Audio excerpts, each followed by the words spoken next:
Hello again. This is Brian Howard back at you again, and this time we're still in Module A, but we're talking about Section 4A, Learner Variability and Universal Design in Cybersecurity Education. Now, our students come from all different backgrounds, and this is why, thinking about the learner variability of every student and being universally designed lessons will make us proactive to meet the needs of all students. So one of the things you really want to think about when it comes to your students is um, what does belonging look like? So just take a second to think about that. What does belonging look like? Well, belonging looks like is a feeling of safety that you have and support for a member of a certain group where there is a complete sense of acceptance, inclusion, and identity affirmation. Now, belonging is centered on gaining acceptance, attention, and support from members of a group, as well as providing the same attention to other members. Now, uh, um, uh, belonging emotionally need to be accepted by and connected with members of a group. That's very important. And, when we think, this brings in the idea of identity then, is the collective set of characteristics which a person is known for by or can be grouped in. Now, identity is really important to all of us. And when we look at our students, we want to do that, think about how important their identity is and to make them feel that their identity is important. So identity characteristics can be both visible and invisible. It could be, visibly what they look like outside. Invisible can be some of the culture behind the needs. Some identity characteristics can change or shift over time. They move to this area, they get in a different culture, some things will change.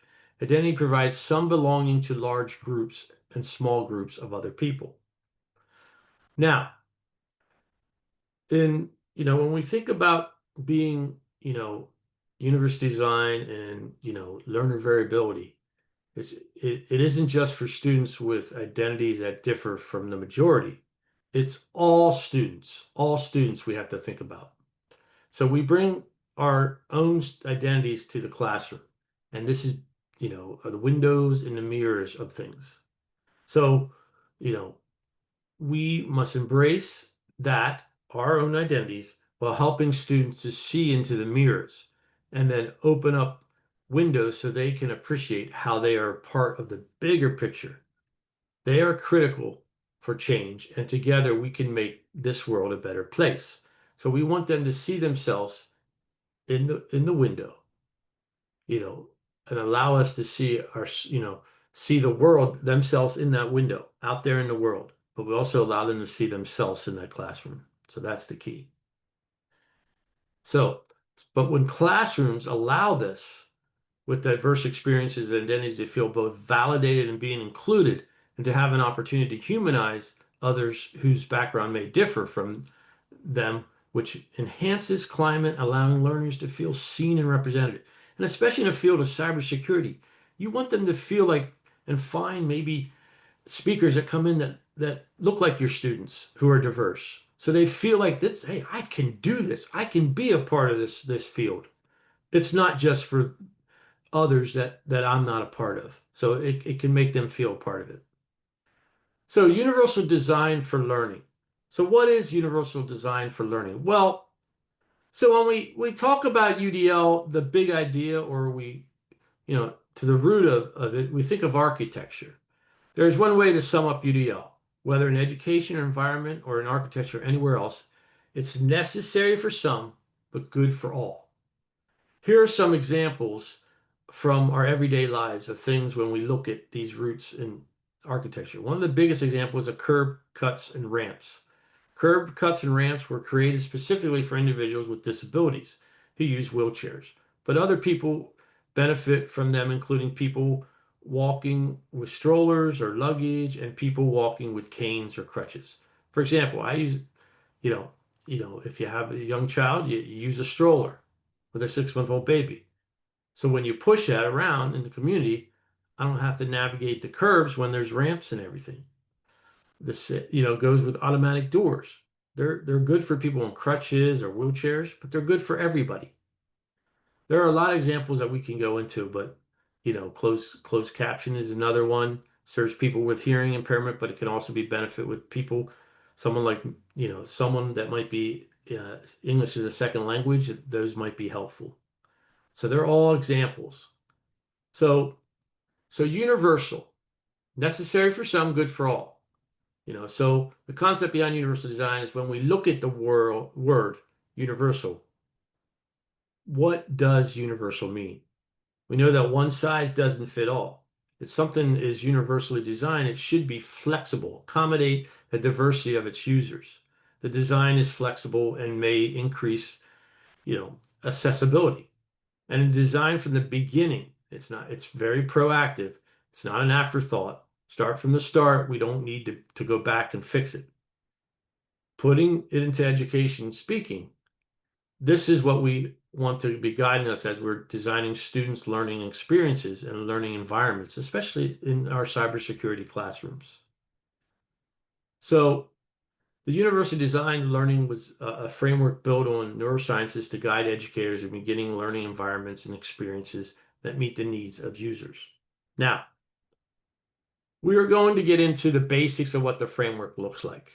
UDL framework was developed by CAS and UDL has three big principles.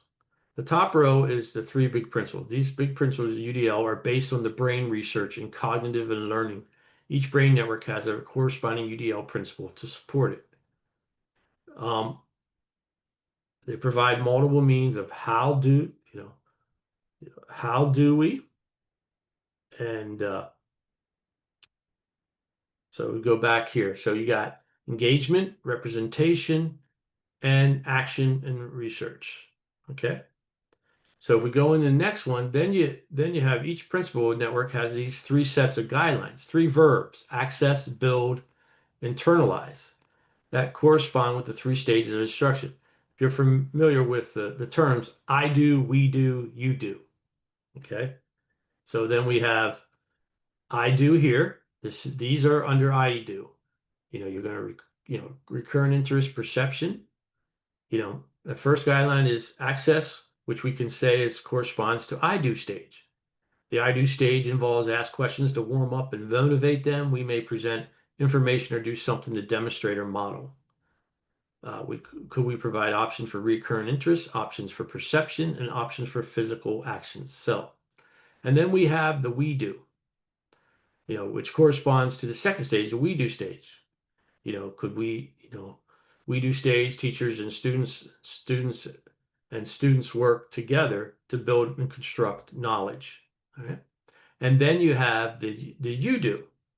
This is the last stage, which corresponds with the third stage, is, you internalize. We want the students to work independently, internalize their learning.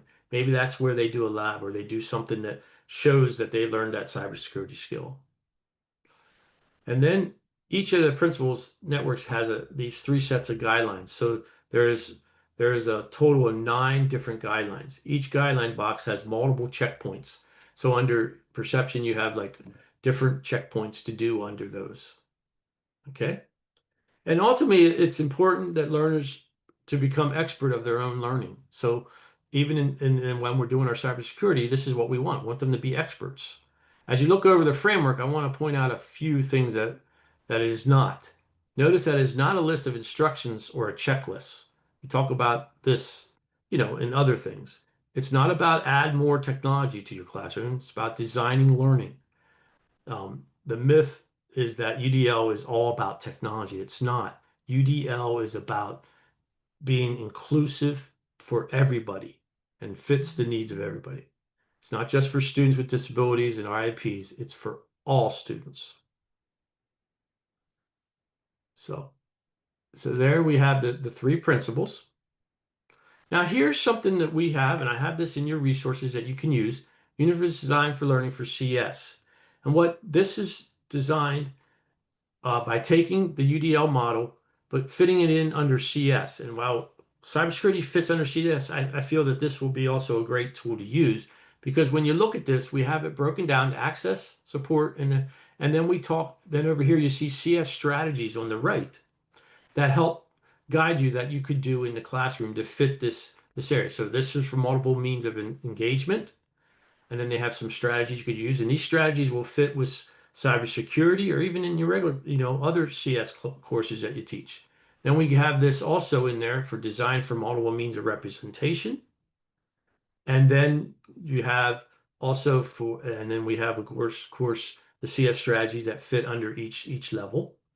And we also have it for the multiple means of action and expression. Okay. So what you're going to do in your packet, and then UDL in action, here's some questions to ask yourself. What is the learning environment situation? So you look at your lesson. What's the cybersecurity lesson? What's the learning environment? What are your learning goals? What are your students' identities and backgrounds? These are questions to ask, so you make sure when you're designing a lesson you do this. And what are your learner variabilities and UDL priorities? And what unique needs or challenges should you consider?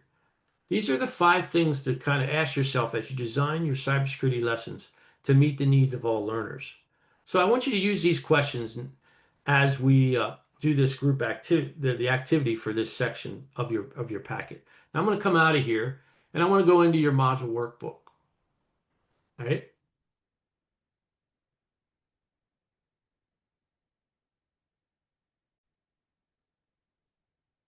So when you come in here, you will, what you're going to do is you're going to take and use all the resources from this section.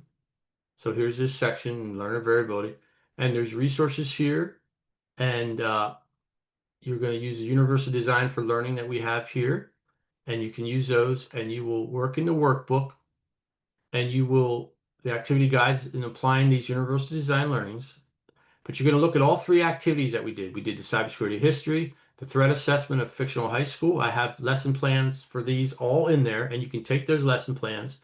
And then I want you to list, using those different areas of representation, how you could adjust these. You can pick one, you can pick 1 or 2 of the lessons, at least one, and then talk about how you could work in using UDL model to change the engagement, representation, or action and expression in those. What are some, strategies you might add to this lesson and that lesson? So I want you to work through those and then share that in there. And then of course you have the reflection questions here to respond to. So uh, if you have any questions, please feel free to reach out to me. And this is the last part, because after you do this, then you will submit your packet. If you go back to the lesson, you will submit your packet. I'm in the edit, but you're wrapping up. You will submit your packet here with the Google form. You will go in here and you will click on the form and you will pick which lesson you are submitting. So lesson A, and then make sure it's a link that's viewable for me so I can check it off. All right. If you have any questions, please feel free to reach out, and thank you for working through Module A, and I'll see you in Module B live session.